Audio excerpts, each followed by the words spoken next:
Hi, good morning. This is Steve Stites, Chief Medical Officer here at the University of Kansas Health System, broadcasting live with you in the Dolph Simons Family Studio here in Kansas City, Kansas, and we are delighted to be back with you this wonderful, almost spring morning.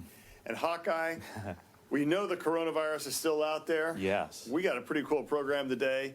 We're going to update the vaccine rollout with KDHE Secretary Lee Norman. Lee, thanks for coming back. Always a pleasure to have you, sir.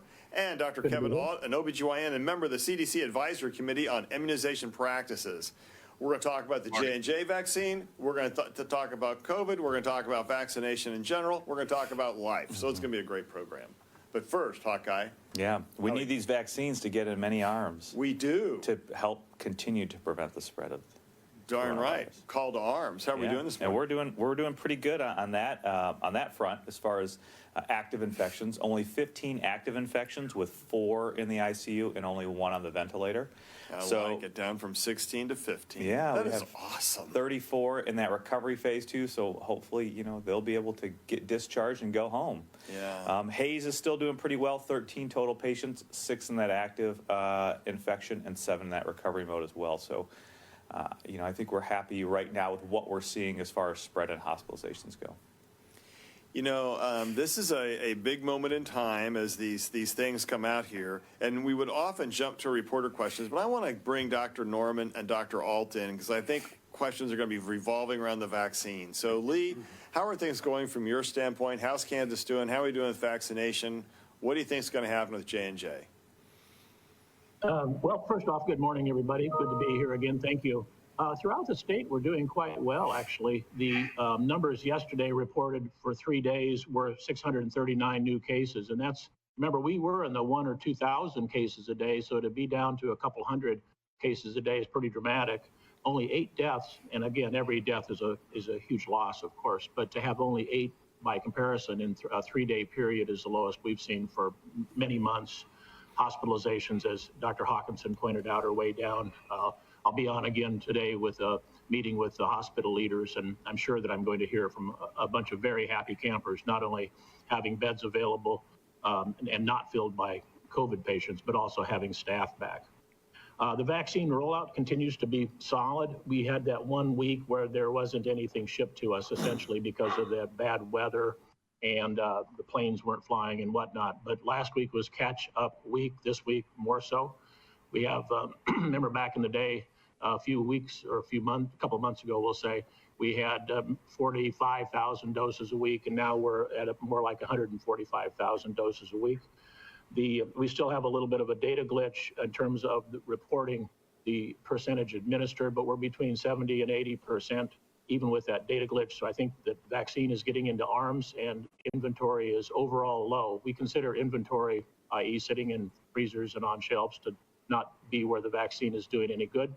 But I'll tell you, every one of our counties and our vaccinating sites, we have over 1,000 vaccinating sites now. We don't have a shortage of vaccinating individuals.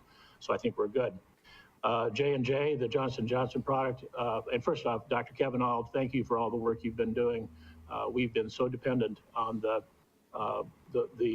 work and the thoughtful analytic work you guys have done, and it's absolutely greatly appreciated. And I have great comfort knowing you're there because I know you.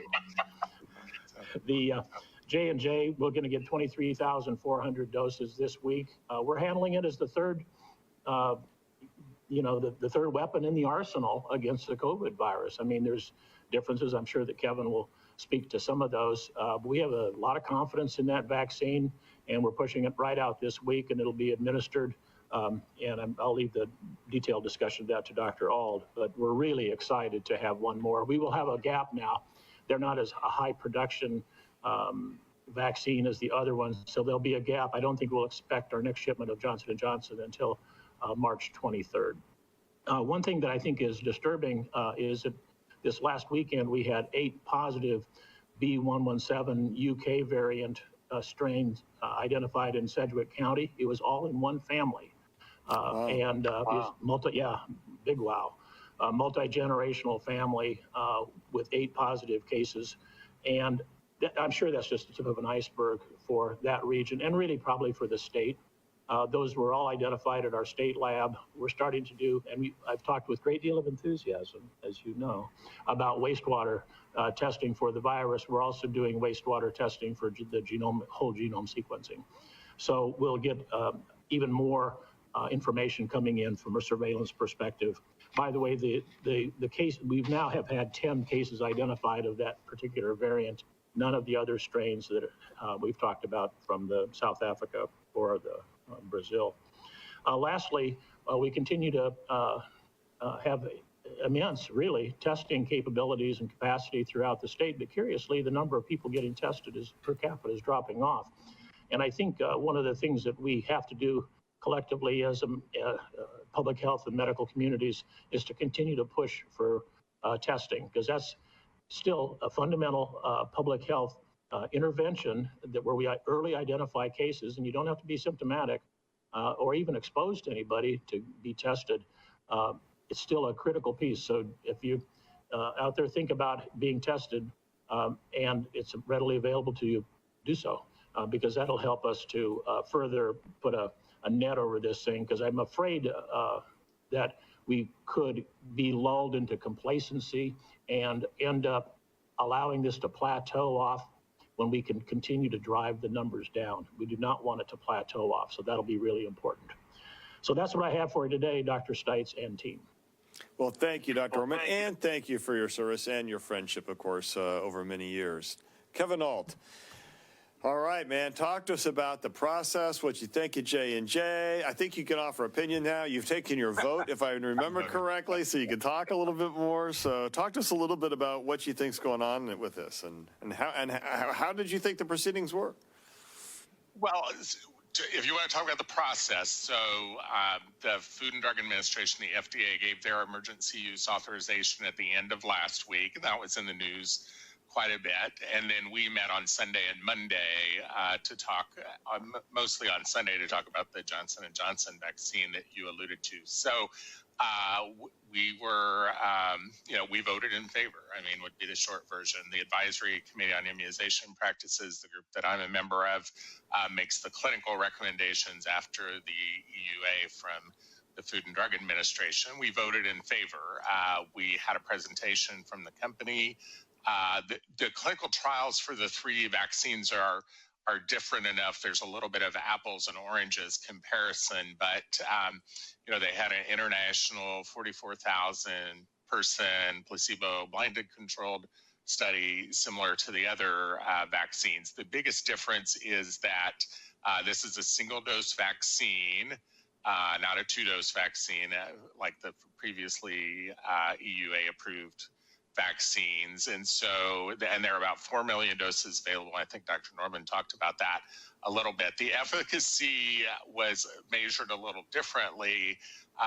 The big news, I think, is that this vaccine prevents the severe disease. They had a little more definition in the previous trials of what made a severe disease, and I actually took some notes. So 85% effective against severe COVID globally, and then 72% effective against moderate to severe. Part of that depends on where you cut it off. If you cut it off a month after you've been vaccinated, it looks a lot better than if you cut it off 2 weeks after you've received that single dose of vaccine. One of the sites for this particular vaccine was in South Africa, and they did have modest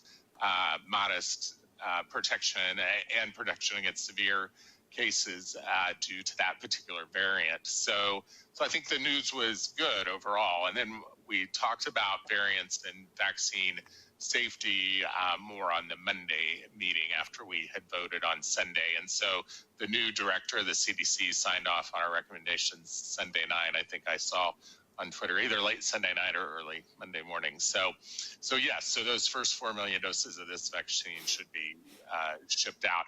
I guess another very practical consideration that I should mention is that this is a vector vaccine that has handling characteristics similar to a lot of other vaccines we use routinely in medicine, so it doesn't require quite a stringent cold storage recommendation. So I think, when the vaccine supply eases up towards the end of this month and in April, this might be the vaccine that people would get in the doctor's office or at their local pharmacy. So, Kevin, if you were offered Moderna, Pfizer, and J&J, and you got to pick from one, here's the hard question, would you pick one over the other? Yeah, we usually don't make preferential recommendations at the ACIP. We usually recommend to give something. Really, the best vaccine is the vaccine you can get in your arm.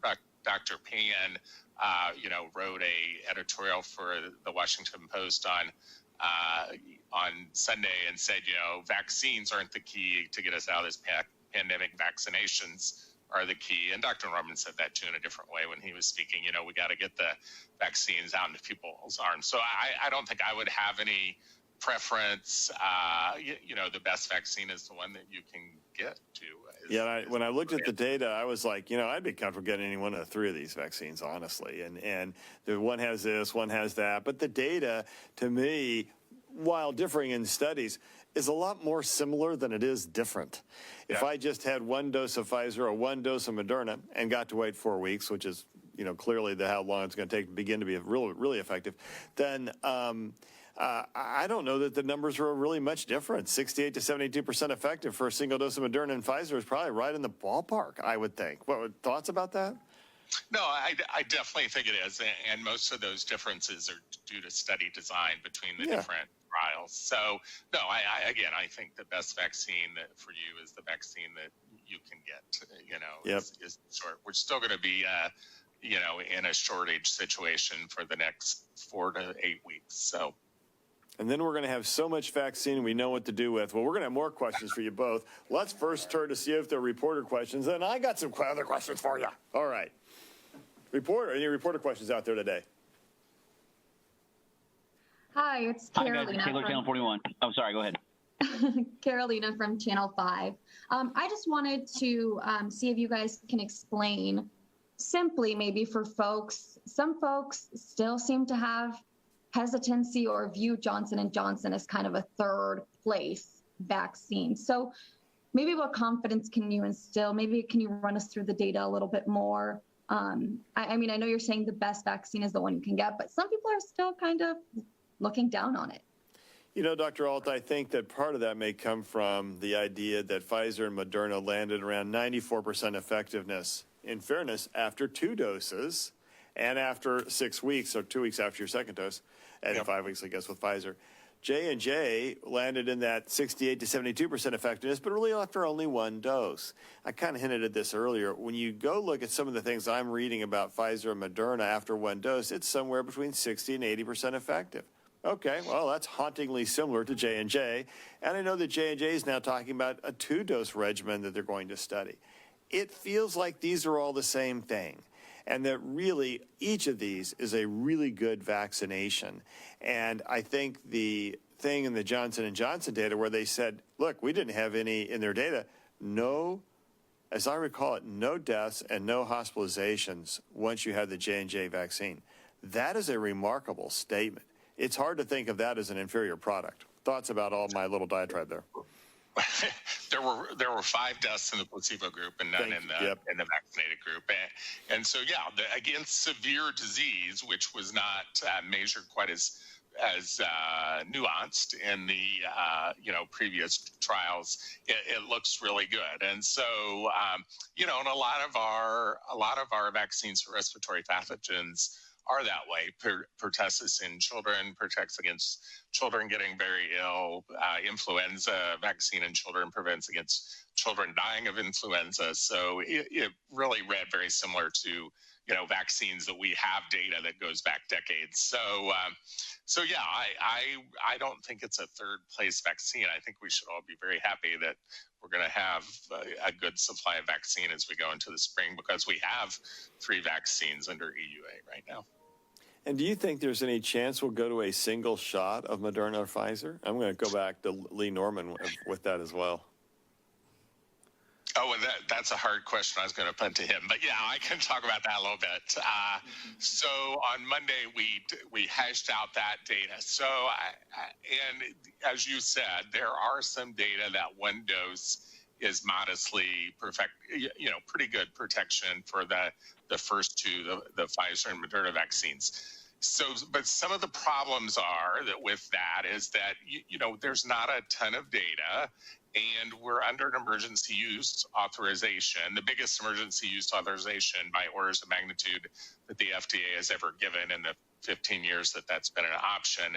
So there's not really precedent for changing horses in the middle of the stream, so I think there was a little anxiety about making a recommendation to change right now, especially knowing that there's going to be a lot more vaccine available. So, but that's something, one of the things about, being on the ACIP and reading about COVID is a lot of the stuff you read or think about, 1 week is going to change with more data within a few weeks. So we're certainly open to talk about that again. I'm sure we will talk about it again.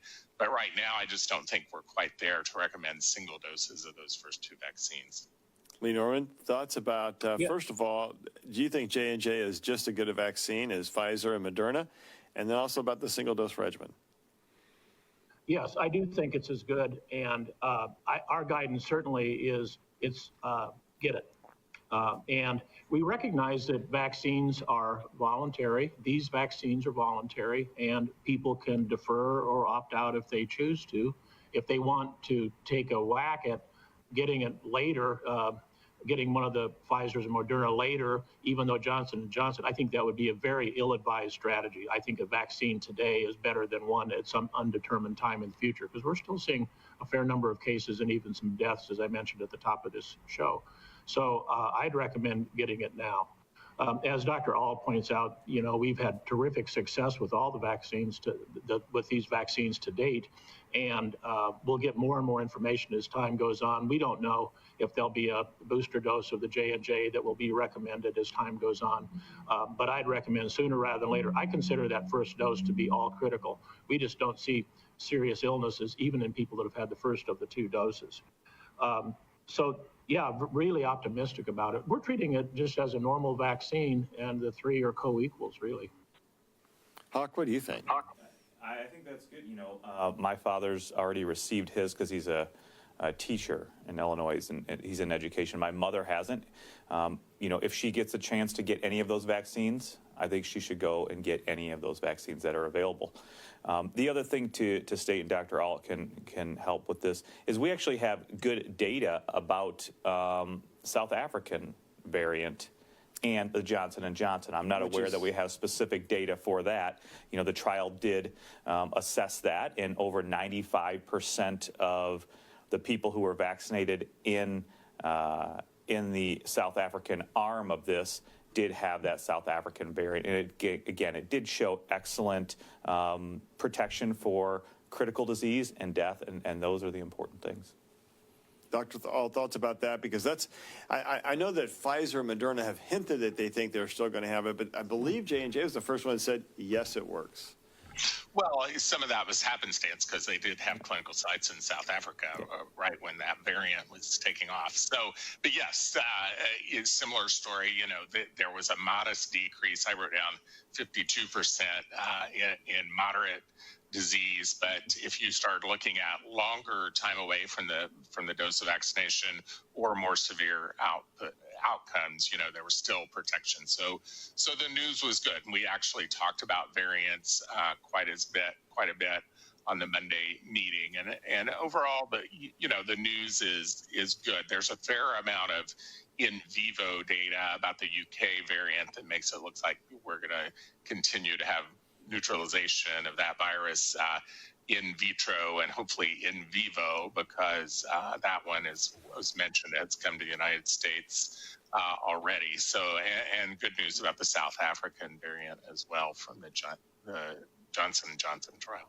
And I would also like to say, we have some real world data now from Pfizer in Israel, and we have some of the data from the Johnson & Johnson showing that actually decreases asymptomatic disease in people. So people who get the disease and have no symptoms. You would hope then, if you could extrapolate that set of data, that would overall cause a reduction in transmission overall reduction in spread of the virus. And so that is the way to get back to normalcy, stop the transmission and spread of the virus as soon as possible. And we know everybody wants to get back to doing normal things, going out, being with friends, going to the K, going to Arrowhead. And so the more people that can get vaccinated quickly when it's available to them, go get that vaccine. Hopefully we can overall continue to decrease the spread of the disease. Let's see if there's other reporter questions. Hi, guys. Taylor, Channel 41. Good morning. Hey, Taylor. So I have two questions. One is about the warnings we're hearing now in J&J from different Catholic dioceses around the country. I know we've talked about this. I know Dr. Hawkinson, we've talked about this with you with previous vaccines a good bit too. But with this particular, there's new warnings to Catholics not to choose J&J with Pfizer versus Moderna. I was going to ask if you guys could comment on that. And my second question was, I feel like I haven't used the words contact tracing in a while, and it seems like that is not gone away necessarily, but it just doesn't seem to be as front of mind. I'm curious about what the vaccines being out there now, albeit at a small percentage of being out there, has done to contact tracing. If you could do kind of update us on the situation right now on what exposure means when it comes to contact tracing and how the vaccines factor into that.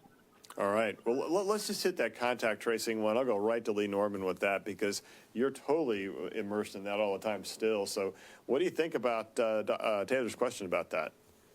Yeah, that's we have a lot less pressure on our case investigators and contact tracers. We have even peeled some of them off to do other duties because of the fact that the numbers have come down. I hope not to have to flex up because we brought aboard dozens of additional case investigators and contact tracers during this. We have supported the counties. A lot of times the counties, 100 and plus county local health departments have been swamped. And so that's why we built up that capacity at the state. But really, it's going on unabated. So we're doing the same approach as we have all along. So no change, just less of a demand because we're not as overrun as we used to be, even as recently as a couple months ago. All right. So what do you think, Huck, about this question about what's in the J&J vaccine and Catholics shouldn't get it? Yeah, I'm not aware of that. I know that certainly it came up with the original Pfizer vaccine. We know that initially in the early parts of developing these vaccines, they have used cells that continue to grow. They're, from aborted fetuses. But, the Vatican has come out about this. The U.S. Conference of Catholic Bishops has come out about this. I saw Archbishop Naumann last night, and he plays a prominent role in the USCCB. And they came out with a statement saying, you need to get your vaccine. It's not mandatory, obviously. It's not forced on anybody, but you can get your vaccine, and getting your vaccine in no way contributes to that act that was done 40 years ago, 50 years ago to obtain those cells that are used in the early parts of development of the vaccine. So unless there's a new issue out coming specifically with Johnson & Johnson, which I wouldn't understand why there would be, because it's really a lot of the same process from the Pfizer and Moderna vaccines. Again, it's early on in the process, and the official statements from the Vatican and the U.S. Conference of Catholic Bishops is that you are not contributing to that act. You can still get the vaccine. It's not morally wrong to go ahead and get that vaccine. So unless there's other new statements by other specific dioceses or parishes, I'm not aware of those, but certainly happy to look at those. Kevin, anything you have? I don't know. Did that come up to the advisory committee at all? It did not come up to the advisory committee. Sometimes it comes up in public comments, but I don't think it did that time. So no, I had not heard this. As Dr. Hawkinson pointed out, these cell lines date back to the 1960s and, continue to be used for the measles, mumps, and rubella vaccine and have been for decades. So it's not a new issue, but the Vatican, as mentioned, has talked about it already. Okay. All right, Taylor, sounds like we'll be doing a little more homework around that question. We'll be back with you about it, too. Okay. Any other reporter questions? All right. Let's turn to our public questions then. Let's see what we got. I bet there are a few. One or two. Okay.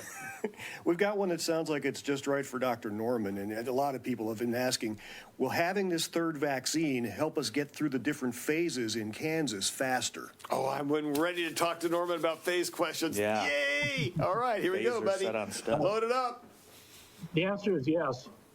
Really, it's a numbers game. The more vaccine we get in, whether it's any one of the three, will help us to move through that. You know, we're finding ourselves with some counties that are moving through phase 2, which is the phase we're in now, faster than others. So we are kind of redistributing as week by week goes on to those counties that are, for whatever reason, are lagging a little bit.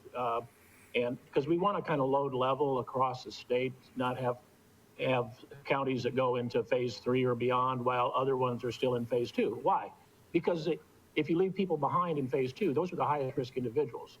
So we want to make sure that we load level and do the best we can. That kind of fine tuning, by the way, operationally speaking, is a little bit difficult. And quite honestly, it's a little bit unpopular.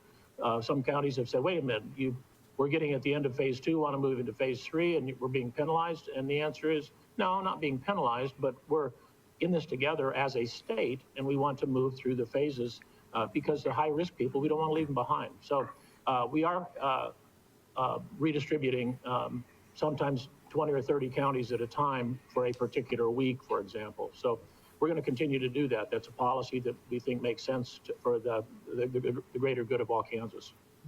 And so, Dr. Norman, do you see a time when Kansas will open up to just any phases? Do you think that as we get more vaccine, we're talking about maybe getting 200 to 300 million more doses between now and June 1st, and really between probably April and June 1st. If that happens, do you see where we're just going to say, okay, we're just going to open it up? Yeah, I think that could happen, Steve, because, you know, you think about it, we're going to get about 2/3 of the way through phase 3, have our older people, and particularly those with moderate or severe medical conditions. Once they get vaccinated, the rest of the populations going forward are more homogeneous than the ones we've wrestled with up to this point.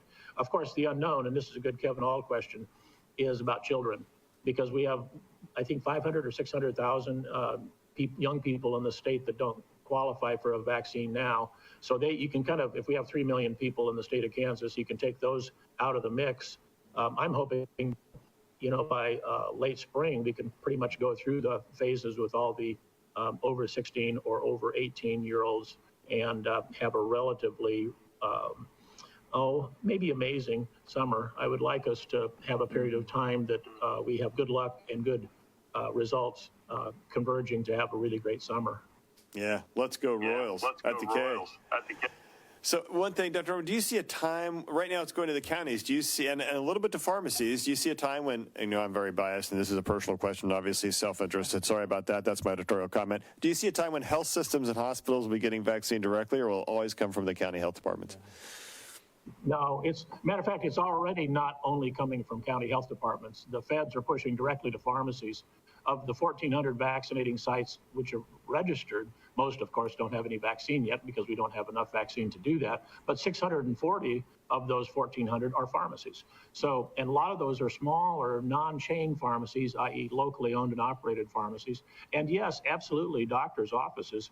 You know, who's the best person to vaccinate and convey that message that vaccination is safe and important, but a doctor. And that's been proven. That's not just my opinion. Absolutely true. Absolutely true.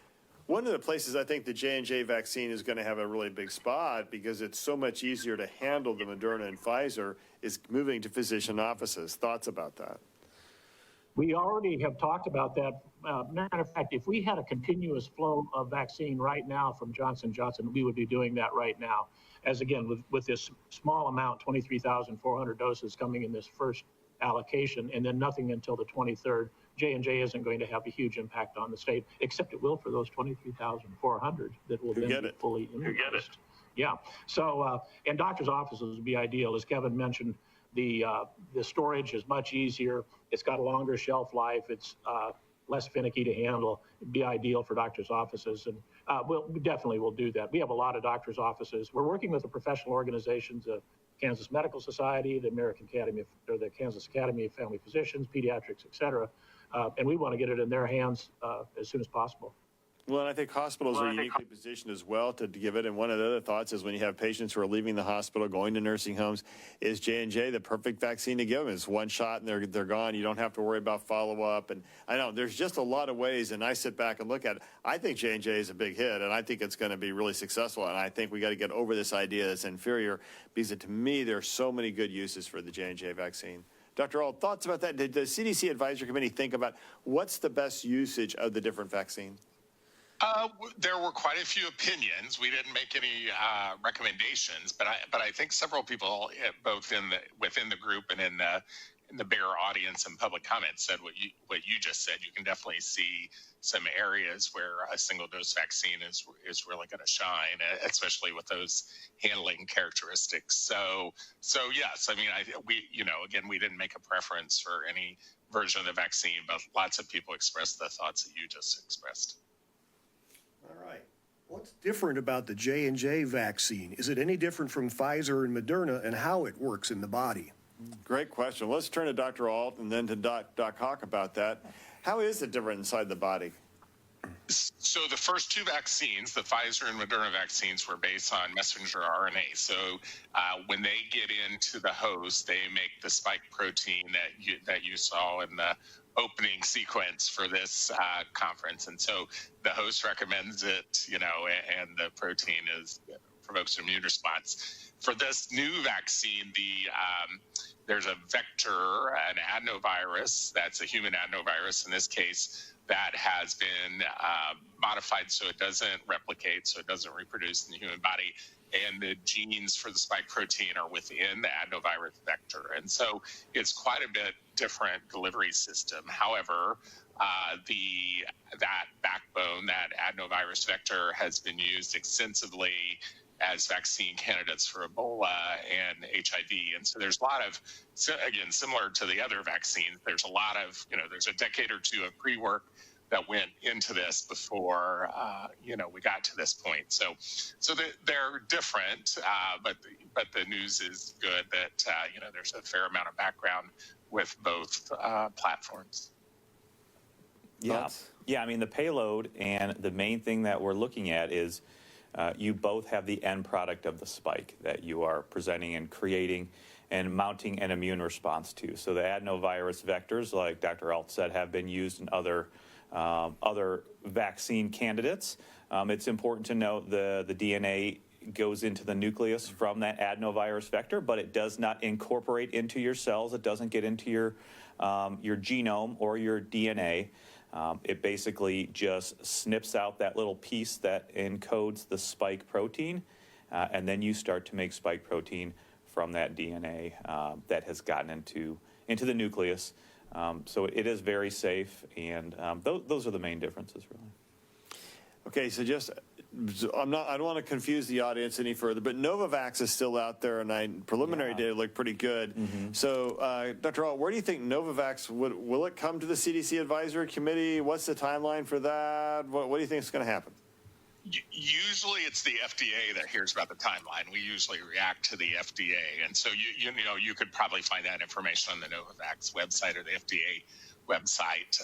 Novavax is a little different than the two other vaccines we talked about, and maybe a little bit more traditional. I guess it's actually the spike protein. It's a protein-based vaccine. And we have some other vaccines that are somewhat similar to that, the human papillomavirus vaccine, the hepatitis B vaccine. So it's, it's a protein and you inject it. And if I remember correctly, the phase 3 trials are 2 doses, but I would have to check on that. So, and the preliminary data for that looks good. So yeah, I don't want to speculate, but I'm hopeful that we'll have an EUA for that at some time in the future. Yeah, I think that it is 2 doses. So Lee Norman, my question to you is, once you have Pfizer, Moderna, J&J, and Novavax, will you still have a job and have anything to do? Yes, I hope not. This has been more of everything than I wanted. But yes, I wear 2 hats. I'm the secretary of KDHE, which also includes that multi-billion-dollar program called Medicaid. the environment, so clean air, clean water, and oh, by the way, public health. So I'd be happy to have a little bit less of a job. I did want to make one serious point, though, and that is, one of the things we've been seeing with the vaccine uptake is that some people have been concerned about the mRNA because it's something kind of new and different, and have been deferring, waiting to see. So I think that Johnson & Johnson, per Dr. Hawkinson's point and Dr. Ault's point, is a different enough and very familiar, time-honored approach to making a vaccine.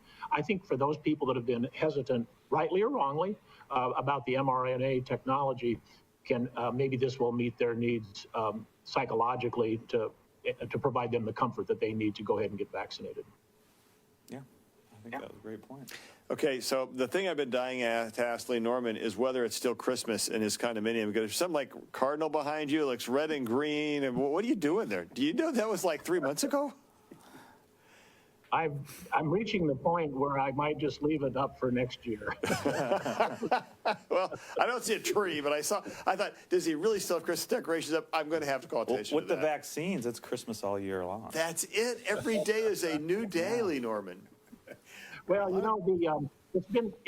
I've been busy, Steve. I mean, this is my 59 weeks we've been in incident command for this thing. This is my fourth day of working from home, and then you go and then embarrass me for having my Christmas decorations up. Shut up.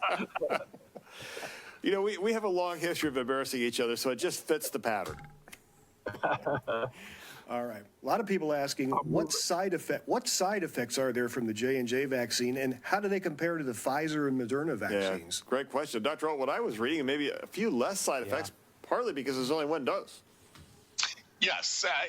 So if you look at we talked about this on Monday, if you look at the RNA vaccines I just mentioned, it's the second dose tends to have fever and muscle aches and those type of things with it. And a majority of people had those reactions to the second dose of the RNA vaccines. The new vaccine, the J&J vaccine, has side effects that are similar to other vaccines that you get intramuscularly. You get a sore arm and that type of thing, but it appears to be a little bit less reactogenic. But you should still, expect a sore arm just like you have from your flu shot if you get one of these vaccines. And Hawk, when we look at our patients, in the injections we've given with Moderna and Pfizer, no real serious complications. No, we've given, 30,000 now? I think 30,000, yeah. That includes first doses and second doses, and really nothing significant. But we know that those systemic symptoms, like just feeling bad or the fevers, those are pretty prominent in the studies, but also in our real world and anecdotal and talking to our friends that have gotten it. But I think overall, those types of things are definitely less with the Johnson & Johnson vaccine. So. Yeah, I know I got it from the second dose. I got the high fever and had a day of feeling pretty crummy. You know what? Bring it on. I do it again. Gosh, there is a little bit of a feeling of confidence. Not false confidence. Still wear your mask and follow the rules of infection control. Don't dare violate them. But you do have a little bit more confidence. There is a little sense of relief, I think, after you've been vaccinated. Because you feel like, okay, I may get it, but I'm not going to die. I'm going to be okay. And there's a certain amount of peace that comes with that. Yeah. And I just, science, right? Faith, hope, and science. It does tend to work, that science thing. So we've heard about how this works with the Pfizer and the Moderna, but do we know if the J&J vaccine will help keep us from transmitting the virus to others? Great question. I think there's actually some preliminary data around that, Dr. Ault. I wrote that down. Now I'm looking for it. But yes, the number I was remembering was 75% protection against asymptomatic infection. So yes. So, and there's hints of data. I think Dr. Hawkinson actually said this earlier from Israel about the other vaccines. So yeah, so we're starting to see some data that you do prevent asymptomatic infection and spread from these vaccines. And that's a big deal because that Israel data was helpful for thinking about that. Yeah, I think it's huge data that we can use to extrapolate, again, because we know that up to 40% of people with COVID-19 can be asymptomatic. And that's the danger, and that's how this disease spreads. We know that for the original SARS, you weren't really you weren't really infectious to other people until about 5 to 7 days after your symptoms started. if you have 40% of people who are asymptomatic, but also can transmit that disease 1 to 2 days or maybe even more before any symptoms, if we have real data now showing that there is a significant reduction in asymptomatic disease, you would hope that, again, by extrapolation, you can then protect against further transmission of the virus. So I think it's all, positive. Some of our viewers have read that Johnson County will soon start receiving only the Pfizer vaccine from the state, and the last second-dose Moderna clinic scheduled for this Friday is it. So what happens to those who still need their second dose of Moderna? All right, Lee Norman, help us dispel this terrible rumor. Right. It's a terrible rumor that must be dispelled. That's why we brought it up. All right, well done. Okay, keep going. To put a little finer point on it, we are obliged to give everybody their second dose of whatever they got the first time. And we will move mountains, of course, to make that happen. All right. What about mixing Johnson & Johnson or Pfizer or Moderna? They know that the first two, they say it's not recommended. What about throwing the third one into the mix? Can that be done? Who wants this question, people?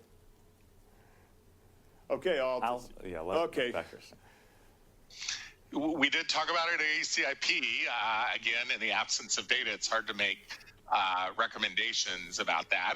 And usually that's true when any vaccine is approved. That data about mixing and matching usually comes later, along with simultaneous administration. So I think the only situation where you would get the Johnson & Johnson vaccine after you had gotten one of the other two vaccines, if you were one of the unfortunate 1 in 200,000 people that had a severe allergic reaction, because it's unlikely to be a reaction to the second vaccine. And so that might be the very unique circumstance where you would mix and match. And Dr. Hawkinson kind of just said this, the allergic reactions have panned out to be the 1 in several 100,000 doses. That's why we've not seen any in 30,000 doses at KU. Yeah, I mean, I think it's a great question. Right now, the guidance is you can switch or mix in exceptional circumstances. Right now, I don't think that really any vaccination sites around the nation do have those exceptional circumstances because, just as Dr. Norman said, when you get your first vaccine, most of the time you are going to be scheduled for your second vaccine, or you're at least going to put in a pool to be scheduled for that same vaccine. You really shouldn't mix and match other than what Dr. Ault talked about unless you had a severe reaction to that first dose of Moderna Pfizer. Because after you get Johnson & Johnson, you're not going to be mixing and matching because it's only a one-dose thing. Now, as we move forward and we do expect boosters or, pivots on that vaccine based on variants, there may be some mixing at that point. But right now we aren't there. We just have to kind of wait to see what happens. And we know that those studies are going on for mixing, particularly with the AstraZeneca and the Pfizer vaccines. All right. Dr. Norman, final thoughts. I know you're going to have to drop off here in just a second. Yeah, I have one more thing I wanted to talk about, and that is, again, about optimism and resiliency. We've given between 600 and 700,000 doses of the first two vaccines in the state of Kansas. In a couple of weeks, we will have received 1 million doses into the state of Kansas. And we follow the adverse, the vaccine reporting system to, if there's anything that's cropping up that is an adverse event following a vaccine, and we're just not seeing it. So in keeping with what Dr. Ault and the rest of you have said about the safety profile of this, it's just remarkable. And again, we're talking real numbers now. We've given between 600 and 700,000 doses already, and really haven't seen anything crop up. So very safe vaccine. Keep getting them and be optimistic. Get out in the sunshine. Yeah, so true. Yeah. Dr. Ault, final thoughts.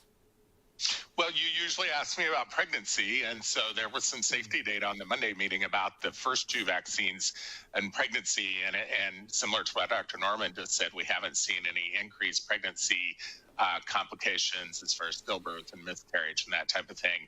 There are 1,800 people they're following in the VSafe app, the one that if you sign up for the vaccine, you can sign up for on your phone, and everybody should do that if they are getting vaccinated soon. There are 30,000 people that got vaccinated in another one of the safety systems. I don't want to look at my notes, but there's a ton of pregnancy data that's going to be coming out, and the first pass of it on Monday looked very good. And so I thought that was reassuring, because we put a lot of our healthcare workers in a spot, where they were getting vaccinated back in December and January when we didn't have a lot of data. And so people can rest easy that it's what we expected. And any comments you want to have about pediatric immunization and getting it to children sometime? Yes, we should have some of our colleagues from Children's on, because they're doing those trials. We talked about that at the end of January, and again, the pediatricians might be able to explain this more. And Dr. Norman kind of alluded to this. We're going to go backwards, starting at age 17, to 12 to 17-year-olds, and I think that is fully enrolled for several of the vaccines, then keep going backwards and down in age. And, there's a very precise way to do that. And people are volunteering their children to be in those clinical trials. I think Children's Mercy Hospital is a little bit overwhelmed with volunteers, which is a good problem to have. So, yeah, we're going to go backwards, like we usually do for these vaccines, and have data very quickly, hopefully. Thank you both for joining today. So appreciate that you were here. Hawkeye, final thoughts from your standpoint? Yeah, I think there's a lot of reasons to be optimistic now.